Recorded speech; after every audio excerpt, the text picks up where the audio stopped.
Bismillahirrahmanirrahim. Almost it's the last or second last topic of your semester.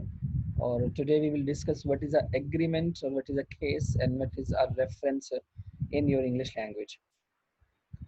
Agreement where the subject should be agree or verb should be agree. Even the both are mandatory to agree with one another.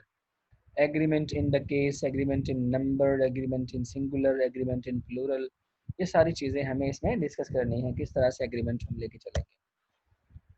First of all जो हमारे लिए सोचने की बात है कि जब हम एग्रीमेंट की बात करते हैं तो आप pronoun can replace a noun और another pronoun. We use pronoun to make our sentence less cumbersome and less repetitive. Actually we just want to take a pronoun or want to use a pronoun just in order to avoid the repetition of the words. और हम ये चाहते हैं कि जब हम pronoun इस्तेमाल करें तो प्रोनाउन इस्तेमाल करने का basic purpose is just to have a less repetitiveness और repetitive aspect of any noun और एनी प्रोनाउन. हम सिर्फ उस नाउन के वर्ड को बार बार रिपीट करना नहीं चाह रहे होते और हम चाह रहे होते हैं कि जितना कम यहाँ पर इस्तेमाल होगा रिपीटेशन उतनी हमारे लिए ज़्यादा बेहतर होगा. तो लिहाजा कि प्रोनाउन वो होता है जो रिप्लेस करता है नाउन को या किसी और प्रोनाउन को भी रिप्लेस कर सकता है. Pronoun that is used instead of a noun और pronoun is a replacement of a noun और एनी प्रोनाउन. ये किसी भी प्रोनाउन की जगह पर भी इस्तेमाल हो सकता है और नाउन की जगह पर भी इस्तेमाल हो सकता है. और हम इसे इस्तेमाल इसलिए करते हैं दैट कि हमें चीज़ों को बार बार रिपीट ना करना पड़े. अब हसन साहब, मैं लिखता हूँ Hasan is a boy, Hasan is a clever boy, Hasan is available there, Hasan is in the class of dash. मैं बार बार हसन को अगर रिपीट करता जाऊंगा तो हो सकता है मेरी हसन के नाम की प्रोनाउंसिएशन भी गलत हो जाए और हो सकता है कि लोग इरिटेट भी हो जाएंगे बार बार उसी का नाम लिया जा रहा है. तो जब चीज़ों को हम बार बार रिपीट करेंगे तो रिपीटेशन जो किसी भी चीज़ की है वो अच्छी नहीं होती. वो हमारी जो इम्पैक्ट होता है राइटिंग के ऊपर उसे भी लॉस करती है और हमारा जो इम्प्रेशन बढ़ता है रीडर के ऊपर उसे भी लॉस करती है. तो लिहाजा प्रोनाउन ये हमारे पास है. लेकिन ये आगे बढ़ते कैसे हैं हम इन्हें देखेंगे कैसे. सबसे पहले हमें ये देखना है कि एंटीसीडेंट क्या होता है. प्रोनाउन और एंटीसीडेंट का एग्रीमेंट क्या होता है. कहता है जी antecedent is a word that pronoun replaces.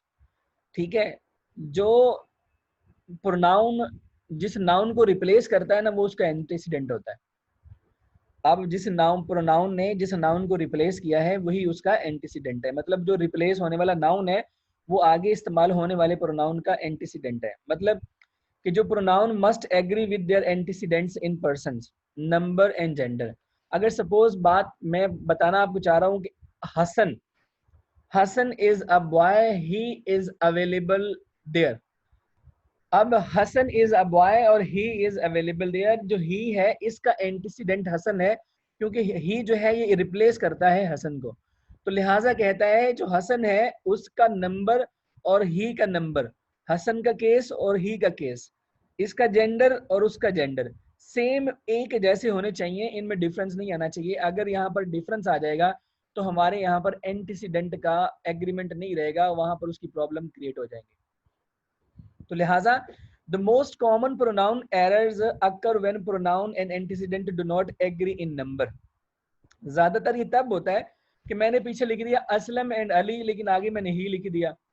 और जब वहां पर असलम एंड अली जो है ये प्लूरल करते हैं तो ये टू बनते हैं और टू के लिए हम प्रोनाउन जो है वो दे इस्तेमाल करते हैं. तो हमने दे की बजाय ही इस्तेमाल कर दिया तो यहाँ पर उसके जेंडर में प्रॉब्लम पैदा हो गई, उसके सिंगुलर और प्लूरल का इशू बन गया. The most common pronoun errors occurs when pronoun and antecedent do not agree in number. Number मतलब आप कह लें कि उसकी singularity और उसकी plurality जो है उसके साथ वो इत्तेफाक नहीं करते. If you have a singular antecedent, you need a singular pronoun, और if you have a plural antecedent, you need a plural pronoun. अगर आपका जो noun है वो singular है तो आपको आगे pronoun भी singular ही चाहिए. अगर pronoun जमा में है तो आपको pronoun भी आगे जमा में ही चाहिए. It's mean it is necessary or it is mandatory or it is compulsory to have a similarity in number, case and gender while we are in the process of being utilized the process of antecedent. If we want to take or if we want to have antecedent तो it is necessary for both of them to agree with one another. Pronoun का उसके antecedent से agreement होना जरूरी है। Agreement इत्तफाक करने को बोलते हैं।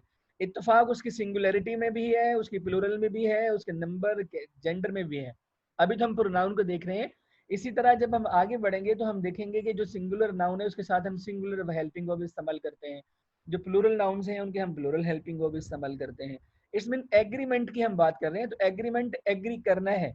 अगर आप उसे एग्री नहीं करेगा, जो प्रोनाउन है वो उसके एंटीसीडेंट से एग्री नहीं करेगा, तो स्टेटमेंट में एरर पैदा हो जाएगा। Make sure that you are accurately identify your antecedent, के आपने सही तौर पर इस एंटीसीडेंट को पहचान लिया है या आपने बता दिया है। नेक्स्ट कहता है आपको,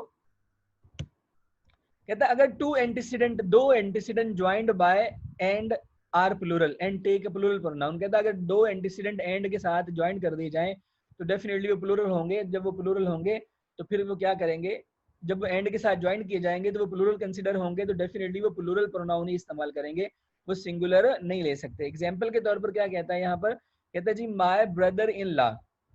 my brother in law first जो है उसका एंटीसीडेंट अगेन, एंड क्या कहता है जी, एंड आई दूसरा उसका कह लो जी के एंटीसीडेंट। पहला है जी my brother in law and I can not resolve our agreement. तो यहाँ पर ये जो आर है ये इन दोनों का आप कह लें कि प्रोनाउन इस्तेमाल हो रहा है, और इस प्रोनाउन का इन दोनों से ताल्लुक करना, इत्तफाक करना बहुत जरूरी है। अगर आप इन दोनों से इत्तफाक नहीं करते, ये जो दो इस्तेमाल हुए हैं, first one my brother in law है, अगर पहले की हम बात करते हैं ये वाला है फर्स्ट वन है, और सेकंड वन हमारे पास आय है दूसरा, हम इसकी बात करते हैं, ये दोनों मिलके प्लूरल बना रहे हैं। अगर हम यहाँ पर आर जो लिखा है ये हम दो बंदों के लिए इस्तेमाल करते हैं, अगर हम इस आर को इस्तेमाल नहीं करते तो डेफिनेटली हमारा प्रॉब्लम जो है वो बढ़ जाएगा। हमने यहाँ पर एंटीसीडेंट का ख्याल नहीं किया। कहते जी they the instructor and his assistant. पहला यहाँ पर कौन है, द इंस्ट्रक्टर, ठीक है, इंस्ट्रक्टर फर्स्ट वन हमारे पास यहाँ पर है। सेकंड वन कहता है जी हिज असिस्टेंट, ये उसका दूसरा नाउन के तौर पर इस्तेमाल किया गया है, ये उसका असिस्टेंट है। अब यहाँ पर देखो हैव ऑफर देयर, ये देयर प्रोनाउन इस्तेमाल किया गया इन दोनों के लिए। देयर क्यों लगाया गया यहाँ पर, देयर हमने इसलिए लगाया यहाँ पर क्योंकि हम चाहते हैं कि ये दोनों आपस में एग्री कर लें, और जब ये दोनों आपस में एग्री करेंगे तो डेफिनेटली हम इससे इत्तेफाक भी करते हैं कि जब ये देर हमने इसलिए इस्तेमाल किया है क्योंकि इंस्ट्रक्टर एक अलग पर्सन है और हिज असिस्टेंट ये दूसरा पर्सन है, ये मिलके दोनों प्लूरल बनाते हैं, ये दोनों सीगा गायब में इस्तेमाल कर रहे हैं। इसमें जो पर्सन दो हैं और हमारे पास अवेलेबल नहीं है, प्रेजेंट नहीं है, दूर की बात की जा रही है, सीगा गायब की बात की जा रही है, तो डेफिनेटली हम उनके लिए देर का इस्तेमाल लफ्ज इस्तेमाल करेंगे। तो देर यहाँ पर पोजेसिव प्रोनाउन इस्तेमाल हुआ है, किसके लिए, इंस्ट्रक्टर और हिज असिस्टेंट्स के लिए। Are you getting my point? Ali आपको बात समझ आ रही है मेरी आप लोगों को? यहाँ पे एक नोट देता है, कहते हैं जी नोट क्या है, मोस्ट इंपोर्टेंट बात करना चाह रहा है यहाँ से आपको कि आप इस चीज से फिक्रमंद रहें। कहते हैं when the antecedent are not joined by and but by as well as और in addition to the pronoun must agree with the main antecedent. तो यहाँ पर ये भी मसला है कि अगर फिक्रे में विद आ जाए, मैं आपको और भी रूल बता देता हूँ। यहाँ पर जैसे उसने एज वेल एज का पुट किया है, अगर कहता है जी जो एंटीसीडेंट है वो एंड से इस्तेमाल ज्वाइन ना किया जाए, दो एंटीसीडेंट हो लेकिन उनको ज्वाइंट एंड से ना किया जा रहा हो, किसी और लफ्ज से वो ज्वाइन करना चाह रहा है एंड के अलावा, वो कौन से वर्ड हो सकते हैं, वो कहते हैं एज वेल एज हो सकता है, ठीक है, एज वेल एज की बात करता है, या वो कहता है जी यहाँ पर वो इन एडिशन टू की बात करता है, ये हो सकता है इन एडिशन टू। अब एज वेल एज के अलावा इन एडिशन टू हो सकता है, जब एडिशन टू हो सकता है इसके साथ विद हो सकता है, अलोंग विद हो सकता है, फिर ऑल टुगेदर हो सकता है, ऑफ हो सकता है, एक्सेप्ट हो सकता है। ये वो तमाम के तमाम वर्ड्स हैं। अगर इन लफ्जों को दो एंटीसीडेंट के साथ मिला दिया जाए तो हम पहले सब्जेक्ट के मुताबिक एंटीसीडेंट लगाते हैं, पहला प्रोनाउन देखेंगे, मतलब कि मेन एंटीसीडेंट को देखेंगे और उसके मुताबिक हम आगे प्रोनाउन इस्तेमाल करेंगे। जैसे क्या कहता है, द इंस्ट्रक्टर, अब इंस्ट्रक्टर सिंगुलर है, as well as his students, students यहाँ पर प्लूरल है, लेकिन क्योंकि इंस्ट्रक्टर पहला है एज वेल एज उसने इस्तेमाल किया है, यहाँ पर देखिए अगेन एज वेल एज का वर्ड उसने इस्तेमाल कर दिया है, तो कहना चाह रहा है अगर एंड के अलावा as well as, with, along with, all together with या एक्सेप्ट या ऑफ आ जाए, तो तब हम जो है एंटीसीडेंट, पहला एंटीसीडेंट जो होगा, मेन एंटीसीडेंट जो होगा, हम उसके मुताबिक आगे प्रोनाउन इस्तेमाल करेंगे। अब इंस्ट्रक्टर यहाँ पर सिंगुलर है, चेक करें, इंस्ट्रक्टर यहाँ पर सिंगुलर है और आगे स्टूडेंट्स या असिस्टेंट्स यहाँ पर प्लूरल है। अब यहाँ पर एंड इस्तेमाल नहीं हुआ जैसा कि ऊपर इस्तेमाल हुआ था एंड, ये देखिए एंड इस्तेमाल हुआ है, brother in law and I, the instructor and his assistants, यहाँ पर ये एंड इस्तेमाल किया गया है, लेकिन यहाँ पर एंड की बजाय एज वेल एज इस्तेमाल किया गया है। तो कहता है कि अगर एज वेल एज इस्तेमाल किया गया है या इसके अलावा इन एडिशन टू इस्तेमाल किया गया है या एक्सेप्ट या ऑफ या विद या अलोंग विद इस्तेमाल किया जाए, तो तब हम मेन एंटीसीडेंट के मुताबिक उसका प्रोनाउन लगाएंगे। तो मेन एंटीसीडेंट पहला एंटीसीडेंट होता है। तो यहाँ पर इंस्ट्रक्टर सिंगुलर है, तो यहाँ पर देखिए उसने हिज जो लिखा है वो उसने यहाँ पर सिंगुलर ही लिखा, उसने देयर नहीं लिखा। तो इसने इसके साथ सिंगुलर के साथ सिंगुलर ही मेंशन किया है, इसने प्लूरल इसे नहीं बनाया। इट्स मीन ये दोनों आपस से एग्री करते हैं, इत्तेफाक कर रहे हैं। अगर यहाँ पर इंस्ट्रक्टर्स होता ज्यादा तो फिर यहाँ पर हिज नहीं आना था, फिर देर आना था, फिर हिज की बजाय देर हेल्प आना था। तो जब भी फिक्रे में विद आ जाए, अलोंग विद आ जाए, एज वेल एज आ जाए, ऑल टुगेदर आ जाए, एक्सेप्ट आ जाए, ऑफ आ जाए, तो हम फिक्रे का जो फर्स्ट एंटीसीडेंट है उसके मुताबिक अपना प्रोनाउन लगाएंगे, उसके बगैर हम नहीं लगा सकते। तो ये हमारे पास इसका मजीद नोट था। आगे फिर एक और बात करता है कि कहता है जी कि अगर if an antecedent is modified by each और एवरी, अगर एंटीसीडेंट को साथ इस्तेमाल किया जा रहा है, ईच का लफ्ज इस्तेमाल हो रहा है, ठीक है, या इसके अलावा एवरी का वर्ड इस्तेमाल हो रहा है, ये दो वर्ड इस्तेमाल करता है यहाँ पर, तो फिर क्या कहता है, इट इज सिंगुलर, तो ये सिंगुलर कंसिडर किया जाएगा। Each of the designated storm shelters in the region has its own emergency kit, तो यहाँ पर इट्स जो है ये सिंगुलर इस्तेमाल कर रहा है, किसके लिए, यहाँ पर उसने इस्तेमाल किया each of the designated storm, तो यहाँ पर ये सारा एडजेक्टिव फ्रेज के तौर पर लगा लो कंसीडर हुआ है। तो यहाँ पर ईच इस्तेमाल किया जा रहा है किसके लिए, स्टॉर्म के लिए। तो ईच रिप्रेजेंट करता है सिंगुलरिटी को, तो यहाँ पर हमने जो इट्स इस्तेमाल किया है ये भी अगेन हमने सिंगुलरिटी के लिए इस्तेमाल किया है, लिहाजा जो एंटीसीडेंट है each of the designated storm, तो यहाँ पर ये सिंगुलर है, तो हमने इट्स उसके लिए भी सिंगुलर मेंशन किया है। याद रखें जब भी, एक और एग्जांपल फिर देता है, एवरी स्टूडेंट, यहाँ पर देखें एवरी स्टूडेंट, तो एवरी उसके साथ इस्तेमाल हो गया, अगेन जब एवरी इस्तेमाल हुआ है तो डेफिनेटली ये भी सिंगुलर ही बनेगा।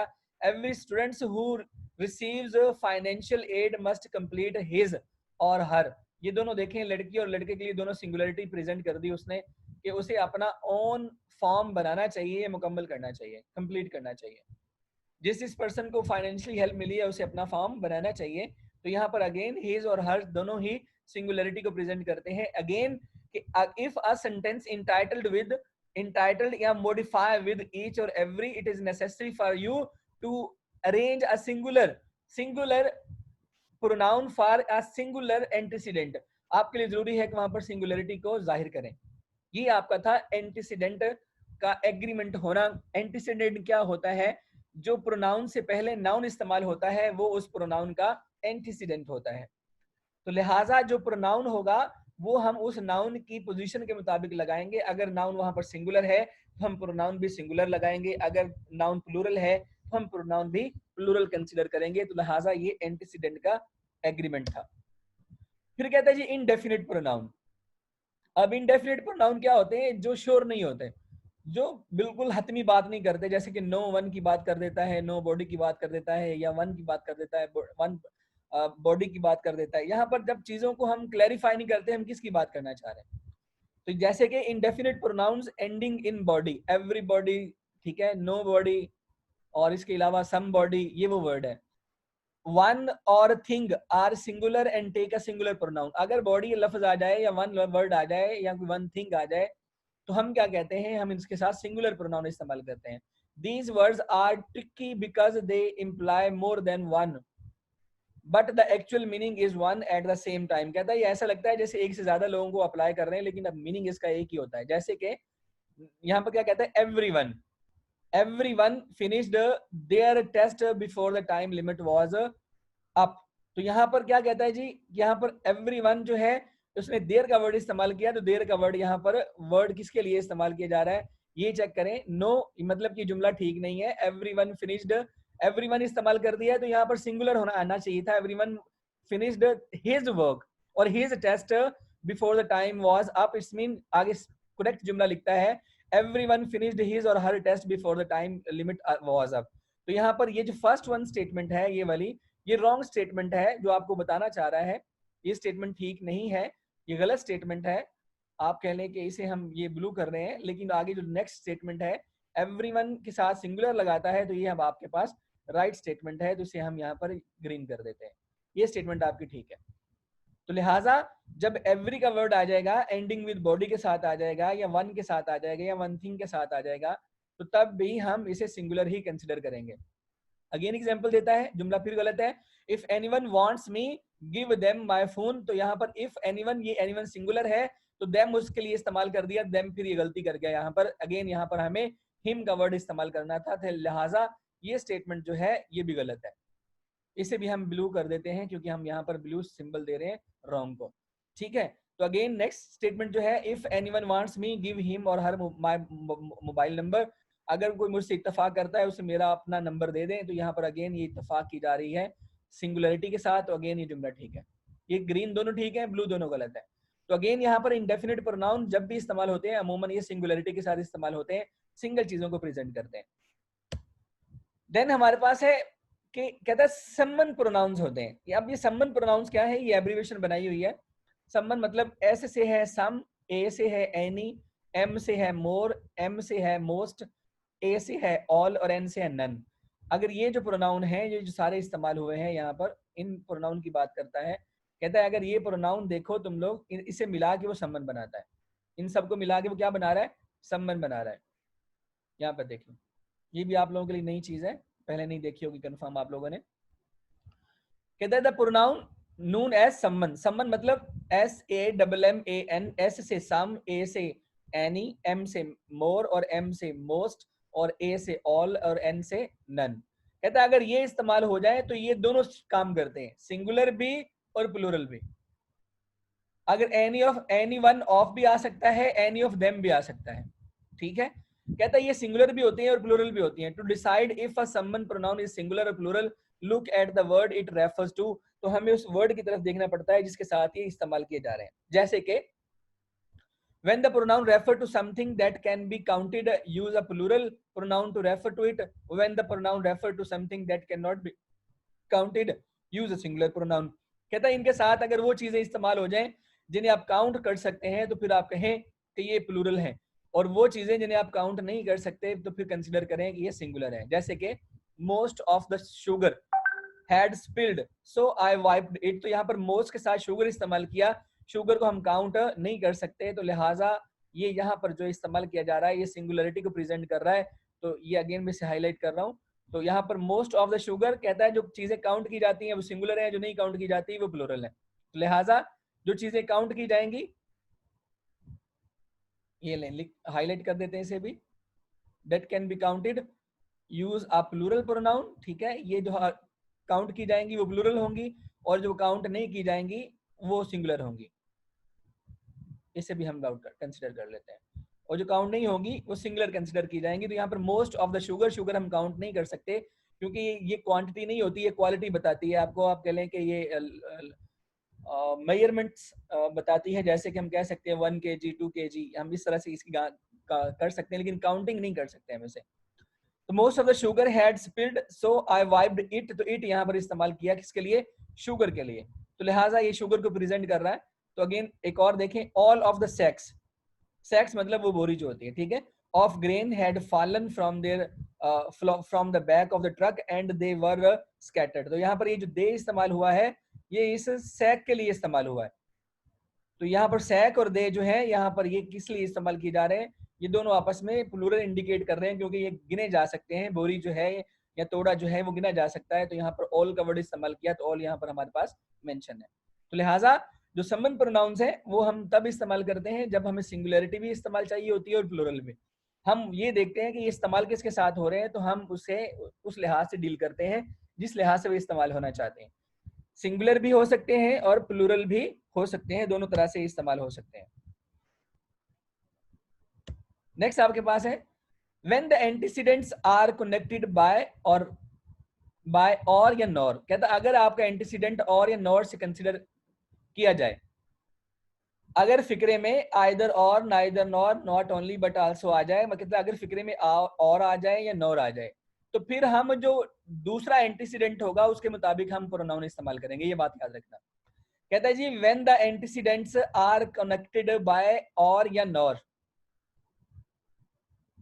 The pronoun agrees with the antecedent nearer it, जो उसके ज्यादातर करीब होगा, मतलब जो दूसरा एंटीसीडेंट होगा हम उसके मुताबिक वहां पर उसका प्रोनाउन और हेल्पिंग वर्ब भी उसके मुताबिक लगाएंगे। क्या कहता है जी, टीनट्स और owners must represent their grievances, तो यहाँ पर ये जो ऑनर्स है ये यहाँ पर प्लूरल है, ये इससे पहले उसने और इस्तेमाल किया है, और इसके साथ देखें और के बाद उसने ऑनर लगाया है, तो ऑनर प्लूरल है, ये इसके ज्यादा करीब है, ठीक है। तो यहाँ पर हम क्या इस्तेमाल कर रहे हैं, तो जब उसने ज्यादा इस्तेमाल किया है तो देखें ऑनर्स किस लिए उसने देर इस्तेमाल कर दिया। अगेन अगर फिक्रे में विद आ जाए, अलोंग विद आ जाए, एज वेल एज आ जाए, ऑल टुगेदर आ जाए, एक्सेप्ट आ जाए या ऑफ आ जाए, तो हम फिक्रे का तर्जुमा पहले सब्जेक्ट मतलब कि पहले एंटीसीडेंट के मुताबिक बनाते हैं, या पहले एंटीसीडेंट के मुताबिक प्रोनाउन लगाते हैं। लेकिन अगर फिक्रे में आइदर और आ जाए, नीदर नॉर आ जाए, नॉट ओनली बट आल्सो आ जाए, तो तब हम फिक्रे का तर्जुमा दूसरे एंटीसीडेंट जो ज्यादा वर्ब के करीब होता है उस एंटीसीडेंट के मुताबिक हेल्पिंग वर्ब भी उसके मुताबिक लगाते हैं और अगला प्रोनाउन भी उसके मुताबिक लगाते हैं। तो यहाँ पर 2 एंटीसीडेंट इस्तेमाल हुए हैं, पहला टिनेट्स इस्तेमाल किया है, आप कह लें इसे सिंपल नेम को दे दें ताकि आप आसानी समझ सकें, अली लगा लेते हैं, अली, यहाँ पर फर्स्ट जो एंटीसीडेंट है वो अली है और ऑनर्स उसका सेकंड एंटीसीडेंट है, लेकिन जो और के बाद ऑनर इस्तेमाल हुआ है ये दूसरा एंटीसीडेंट है। तो मैंने कहा था अगर फिक्रे में और आ जाए, नॉर आ जाए, नॉट ओनली या बट आल्सो आ जाए, तो हम दूसरे एंटीसीडेंट के मुताबिक हम यहाँ पर हेल्पिंग वर्ब या वर्ब पुट करते हैं। जी बताएं क्या बात है, कोई क्वेश्चन पूछना चाह रहा है? हेलो, कोई क्वेश्चन है किसी को भी? नो सर, समझ रहे हैं अभी। ठीक है, तो यहाँ पर कहता है जी when one subject is plural and other is singular, place the plural subject second to avoid weakness awkwardness. कहता है जी awkwardness जो है आपकी, जो आपको पजल कर सकती है, चीजें जो आपको डिस्टर्ब कर सकती हैं, उनसे बचने के लिए बेहतर है कि आप दूसरे सब्जेक्ट के मुताबिक ही वहां पुट कर दें, जो सेकंड सब्जेक्ट होगा उसके मुताबिक आप वहां पर चीजें लगा दें। मैंने अभी कहा था अगर फिक्रे में और, नॉर, आइदर और, neither nor, not only but also आ जाए, तो फिक्रे का तर्जमा दूसरे सब्जेक्ट के मुताबिक और फिक्रे का प्रोनाउन बकिया आने वाला भी दूसरे सब्जेक्ट के मुताबिक और उसमें आने वाला हेल्पिंग वर्ब भी दूसरे सब्जेक्ट के मुताबिक होगा। तो दूसरा सब्जेक्ट वो होगा जो बाद में इस्तेमाल होगा, अली पहला है, ऑनर दूसरा है, तो लिहाजा यहाँ पर उसने बात कर दिया। अगेन यहाँ पर एग्जाम्पल इस्तेमाल करता है, नीदर द, उसने फिर वर्ड इस्तेमाल रिपीट किया है, नीदर अली, आप कह लें अब अली है तो इसके साथ हम दा नहीं लगा सकते, neither Ali nor the owner has completed her complaint. तो यहाँ पर neither Ali nor the owner, owner यहाँ पर सिंगुलर है, तो यहाँ पर देखिए हमने कंप्लीट और साथ में ये सिंगुलर जो इस्तेमाल किया है हर, हमने यहाँ पर इसे प्लूरल इस्तेमाल नहीं किया, सिंगुलर का सिंगुलर ही रखा है। लिहाजा अगेन अगर फिक्रे में और, nor, not only but also आ जाए, तो हम फिक्रे का तर्जुमा दूसरे सब्जेक्ट यानी कि दूसरे एंटीसीडेंट और हेल्पिंग वर्ब भी दूसरे एंटीसीडेंट और प्रोनाउन भी हम दूसरे एंटीसीडेंट के मुताबिक ही लगाते हैं। फिर हमारे पास है कलेक्टिव नाउन्स। कलेक्टिव नाउन्स का क्या मतलब होता है जी, जो कलेक्शन ऑफ थिंग्स होते हैं, बहुत सी चीजों को इकट्ठा करके उसे एक ग्रुप की शक्ल में दे देते हैं। कि जब आप कह लें कि आपकी क्लास में 54 बच्चे हैं, तो हम उसे कहते हैं जी, आप कह लें मॉर्फोलॉजी की क्लास का नाम दे दिया हमने। या आपकी क्लास में 30 बच्चे हैं तो हम कहते हैं जी BS इंग्लिश की क्लास बैठी हुई है, फर्स्ट सेमेस्टर बैठा हुआ है, सेकंड सेमेस्टर बैठा हुआ है। तो it's mean when we make a collection of thing as a whole, one whole, जब हम ग्रुप को इकट्ठा करके एक नाम दे देते हैं तो वो हम वहां पर उसे कलेक्टिव नाउन के तौर पर कंसिडर करते हैं। तो जो कलेक्टिव नाउन है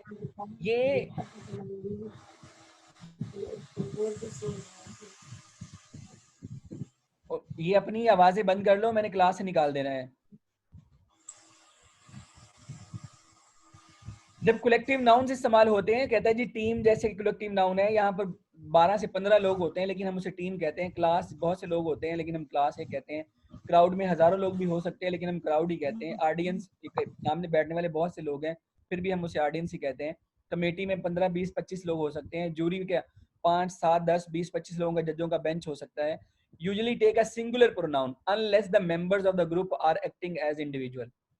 कहता है जब तक ये सारे बंदे अलग अलग परफॉर्मेंस नहीं देते तब तक ये सारे के सारे सिंगुलर इस्तेमाल होते हैं। लेकिन अगर हर बंदा अपना अपना रोल अदा कर रहा है तो फिर हम उसे कहते हैं कि ये यहाँ पर प्लूरल इस्तेमाल करेंगे, क्योंकि जैसे हर बंदा अपना अपना रोल कहाँ अदा करेगा, जैसे कि कमेटी हो जाए, यहाँ पे नहीं हो सकता, कमेटी का हेड मेंबर ही फैसला कर रहा होता है। लेकिन ज्यूरी की बात करें तो यहाँ पर जजेस जो हैं वहां पर हर बंदा अपनी अपनी पार्टिसिपेशन दे रहा होता है, तो जो जजेस या ज्यूरी का जो वर्ड होगा वो अमूमन प्लूरल कंसिडर किया जाएगा। जैसे कि the audience showed its enthusiasm by cheering loud, तो यहाँ पर ऑडियंस को सिंगुलर इस्तेमाल किया है, उसने पूरे ऑडियंस की बात की है, एक एक ऑडियंस के बंदे की बात नहीं की। लेकिन again after a long day of deliberation the jury left for their home, तो यहाँ पर ज्यूरी बेंच ऑफ जजेस को बोलते हैं। तो यहाँ पर क्योंकि हर बंदा जज जो होता है वो अपना अपना इंडिविजुअल असेसमेंट देता है, तो यहाँ पर कहता है कि जब तक जो ग्रुप है वो एज ए इंडिविजुअल के तौर पर काम नहीं करता तब तक हम उसे सिंगुलर ही कंसिडर करते हैं। अगर वो इंडिविजुअल के तौर पर काम करता है तो फिर हम उसे प्लूरल कंसिडर कर लेते हैं। यहाँ पर ज्यूरी के हर बंदा पार्टिसिपेंट होता है तो इसे हम प्लूरल लेंगे। टीम का हर बंदा पार्टिसिपेंट नहीं होता, हम इसे सिंगुलर लेंगे। क्लास का हर बंदा पार्टिसिपेंट नहीं होता, इसे हम सिंगुलर लेंगे। लेकिन समटाइम ऐसा है कि आप कह सकते हैं, आप उनसे काम ऐसा ले सकते हैं कि जब हर बंदा पार्टिसिपेंट हो। ठीक है, तो अगेन कलेक्टिव नाउन को हम सिंगुलर भी इस्तेमाल करते हैं, प्लूरल भी इस्तेमाल करते हैं। आफ्टर उसके बाद हमारे पास क्या सिचुएशन आती है हमारे पास, नेक्स्ट देखते हैं हम। कहता है जी शिफ्ट पर्सन को शिफ्ट ना करें। कैसे शिफ्ट ना करें, हम क्यों शिफ्ट ना करें, होता क्या हमारे पास। कहता है do not shift persons point of a way of a pronoun in the middle of a sentence. First person I, we, me, us. ठीक है, आई वी सब्जेक्टिव केस है, मी अस हमारे पास ऑब्जेक्टिव केस है, माई, माइन, आर और ours हमारे पास possessive case है। Second person के यू, योर, यूज होते हैं। थर्ड पर्सन के he, she, it, they, him, her, it, them, his. इसमें उसने तीनों केस लिखे हैं, objective, subjective case, objective case और पोजेसिव केस। कहते हैं student should make sure to register early to make sure you get the best classes.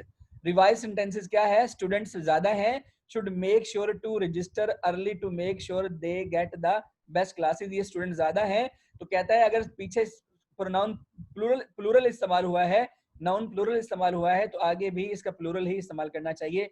तो स्टूडेंट्स यहाँ पर प्लूरल किसको इंडिकेट कर रहा है, यहाँ पर किसको प्रेजेंट करता है, यहाँ पर स्टूडेंट्स को। स्टूडेंट्स यहाँ पर ज्यादा है तो लिहाजा ये यहाँ पर इसे इंडिकेट करता है। लेकिन ऊपर वाले सेंटेंस में देखें तो यहाँ पर स्टूडेंट्स ये सिंगुलर नहीं है, ये प्लूरल है, तो लिहाजा इसने यहाँ पर प्लूरल लिख दिया है, तो ये ज्यादा है। लेकिन यहाँ पर आगे जाकर उसने क्या लिखा है, should make sure to register early to make sure you get the best. तो यहाँ पर यू जो है ये उसने सिंगुलरिटी के लिए इस्तेमाल कर दिया, तो ये यहाँ पर उसने गलती कर दी। तो अगेन शिफ्ट नहीं करना हमने स्टेटस को देखना है, सिंगुलर है तो सिंगुलर लिखेंगे, प्लूरल है तो प्लूरल लिखेंगे। तो इसके आगे जो है सब्जेक्टिव केस जो है हमारे पास जितने केसेस शुरू होते हैं वो हम नेक्स्ट लेक्चर में करेंगे। Right now if you have any type of question you can ask.